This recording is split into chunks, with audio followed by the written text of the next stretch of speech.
Hello everyone, welcome to biology brigade. आज जो हम लोग टॉपिक पढ़ेंगे वो अडेप्टिव रेडिएशन के ऊपर टॉपिक है। बहुत सिंपल है but yet very important topic. ये नीट में भी आता है, आपके नीट के एग्ज़ाम में एमसीक्यूज़ में भी आता है, प्लस आपके 12th बोर्ड में भी आ सकता है। इस पर क्वेश्चन आते रहते हैं, ठीक है। ये इवोल्यूशन चैप्टर में है, आप उसको जाके देख सकते हैं। एडेप्टिव रेडिएशन समझने से पहले मैं आपको एक छोटा सा चीज़ समझाता हूँ जो आपको इजीली ये टॉपिक को बहुत आराम समझ जाएंगे, ठीक है।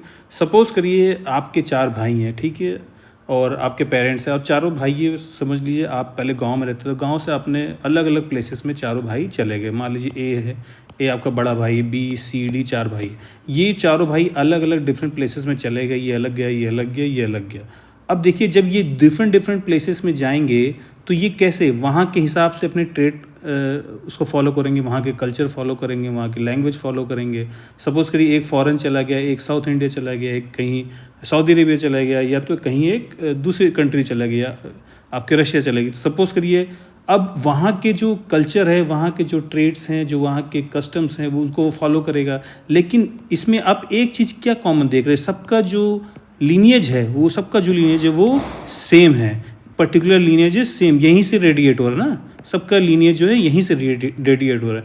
तो अब इन्होंने क्या, मान लीजिए आपके फादर के 4 बच्चे हैं, ठीक है। अब चारों बच्चों ने अलग अलग शहर में जाके बस गए, वहाँ के वो कल्चर फॉलो करेंगे, वहाँ के खाना फॉलो करेंगे, वहाँ के लोगों के साथ अलग अलग भाषाएं बोलेंगे, सीखेंगे, ठीक है, वहाँ के कल्चर को समझेंगे। तो वहाँ के हिसाब से उन्होंने अपने आप को अडेप्ट किया है, ठीक है। कोई ठंडी जगह गया है, कोई गर्म जगह गया है, कोई आपके डेजर्ट में गया है, सपोज करें नौकरी करने, तो वहाँ के कल्चर को फॉलो करेंगे, वहाँ के कस्टम्स को फॉलो करेंगे, वहाँ के इन्वायरमेंट के हिसाब से ढलेंगे। तो यही होता है अडेप्टिव रेडिएशन। लेकिन उनका जो कॉमन जो ट्रेट है, लीनिएज है, वो आपके फादर से मिलेगा, राइट। तो सेम रहेगा। मतलब कि जो आपका वहाँ पैदा तो सब यहीं से कॉमन है ना, तो सबके आगे जीन्स जो लीनिएज जो है वो तो कॉमन रहेंगी। लेकिन अपने ज़रूरतों के हिसाब से लोगों ने अपना अपना वहाँ के शहर के हिसाब से अडेप्ट कर लिया। तो इसी को कहते हैं अडेप्टिव रेडिएशन, सिंपल लैंग्वेज में। अगर आपको अडेप्टिव रेडिएशन बहुत अच्छे से समझना है तो पहली बार चार्ल्स डार्विन ने बहुत अच्छे से उसको समझाया था। गैलापागोस आइलैंड वो गए थे और वहाँ पे उन्होंने चेक किया, एक फिंच जो बर्ड होती है, उन्होंने चेक किया कि डिफरेंट जितने भी टाइप उन्होंने बर्ड देखा, जो आपका जो सीड्स खाते थे, वो जो है अलग अलग अपने बीक्स को उन्होंने अलग अलग टाइप से डेवलप, लेकिन उनका कॉमन जो लीनिएज था वो सेम था। सपोज करिए ये पहला स्टेज है, उन्होंने बताया ये पहला स्टेज, ये दूसरा स्टेज है, ये तीसरा है, ये चौथा स्टेज है। लेकिन जो फिंचेस जो बर्ड्स थी उनकी कॉमन जो है वो सेम था। सेम फिंच बर्ड से वो अलग अलग डिफरेंट स्पीसीज बनी थी, उनका ट्रेड सेम था, ठीक है। तो डार्विन थ्योरी के अकॉर्डिंग जो है, according to Darwin theory of evolution, living organism can change their physical and anatomical structure also over the long period of time. देखिए यहाँ पे बीक आप देखिए, इस फिंच बर्ड की बीक अलग है, थोड़ी सी आपको देखेंगे कि थोड़ा सा फ्लैट है और थोड़ी सी चौड़ी है। ये थोड़ी सी शार्प हो गई, ये उससे शार्प हो गई, ये थोड़ा सा कर्वी नेचर की है।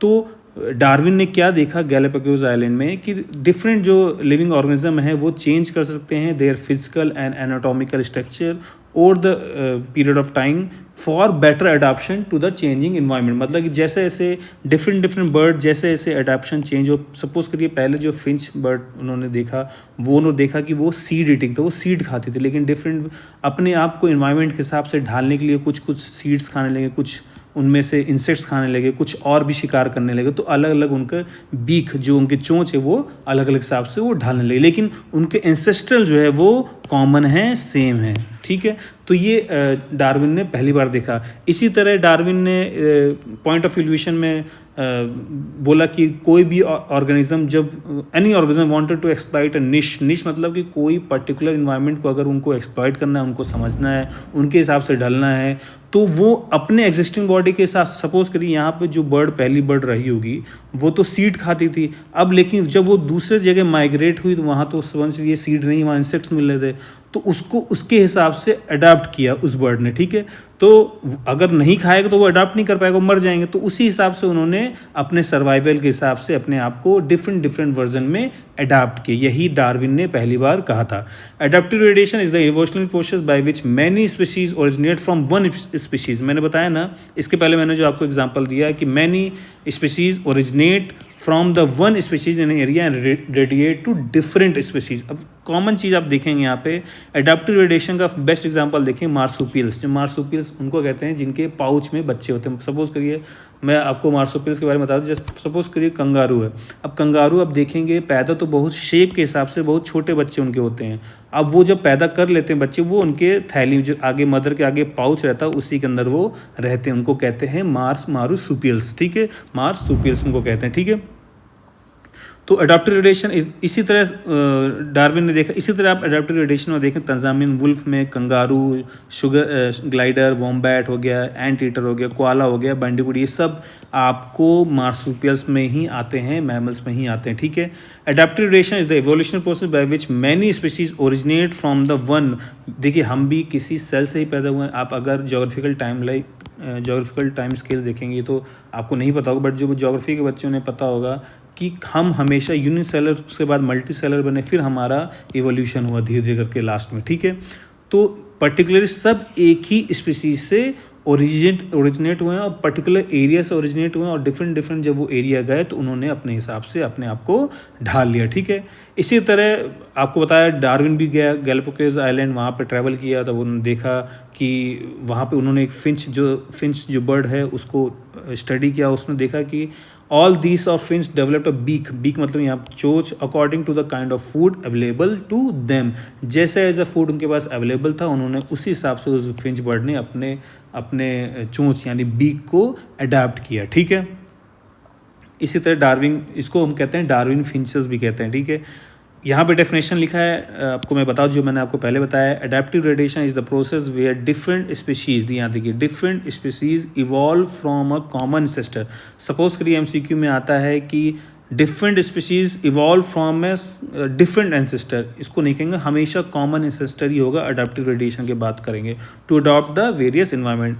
डार्विन का ऑब्जर्वेशन क्या था? Charles Darwin study finches on the Galapagos island, इसके बारे में मैंने आपको बताया। And notice that they had different beak shape. The original seed eating finches evolve to different types such as insect eating vegetarian finches based on food resources. इसके पहले मैंने आपको बताया ना, फादर के मतलब सपोज करिए 4 भाई, अब एक जगह मान लीजिए नॉन वेज ही मिलता तो उसने उस हिसाब से अडेप्ट किया, एक जगह आपको कुछ और मिलता उस हिसाब से अडेप्ट किया।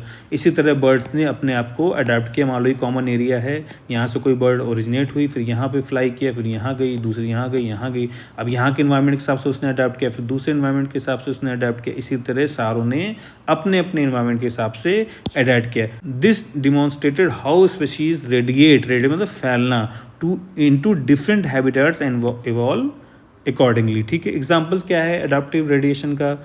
आप डार्विन के फिंचेस ले लिए, different beak structure involve based on diet, आपको मैंने पहले बताया।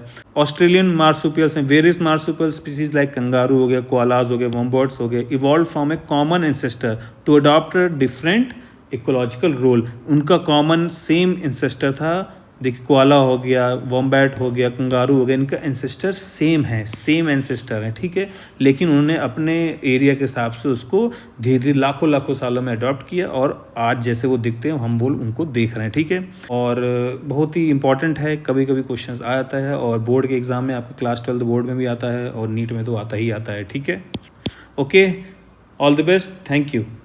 जो भी बच्चे क्लास 11th में हैं या क्लास 12th में हैं, आपको पता है कि नीट एग्ज़ाम के लिए दोनों क्लास 11th और क्लास 12th नीट बायोलॉजी बहुत इंपॉर्टेंट है। दोनों का ही आता है सिलेबस पूरा नीट एग्ज़ाम में। जो बच्चे नीट यूजी की तैयारी कर रहे हैं उनके लिए ये बहुत ही इंपॉर्टेंट नोट्स हम लोगों ने बनाया है बाय डॉक्टर रुचि सक्सेना। इसमें आपको कंप्लीट एनसीईआरटी का पूरा एक एक चीज़, आप जब भी एनसीईआरटी खोलते हैं तो आपको चीज़ें समझ में नहीं आती क्योंकि उसमें बहुत ज़्यादा कंजेस्टेड है। इस नोट्स में जैसे कि आप बाकी वीडियोस में आपने देखा होगा, आप जाके पीछे देख सकते हैं, मैं डिस्क्रिप्शन बॉक्स में सैम्पल्स भी डाल दूंगा। बाकी नोट्स में आप देखेंगे या एनसीईआरटी में देखेंगे बहुत ही कंजेस्टेड है। इसमें आपको हर एक चीज़ पॉइंट वाइज मिलेगा, हर एक डिटेल में पॉइंट वाइज पूरा डायग्राम्स आपको अच्छे से मिलेगा। हर एक पेज में लगभग आपको डायग्राम्स मिलेंगे।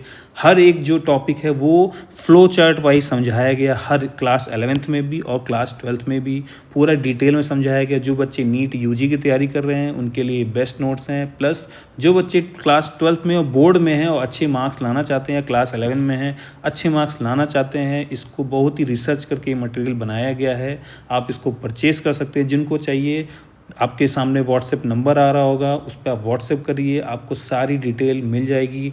या तो आप डिस्क्रिप्शन बॉक्स पे एक लिंक है, उसमें सारे सैम्पल्स दिए गए हैं, आप नीचे जाएंगे डिस्क्रिप्शन बॉक्स में, उसमें क्लास 11th के भी सैम्पल्स हैं और क्लास 12th के भी सैम्पल्स दिए गए हैं। उसको क्लिक करिए लिंक को, आपको सारे सैम्पल्स आप वहाँ से डाउनलोड कर सकते हैं, उसको पढ़िए।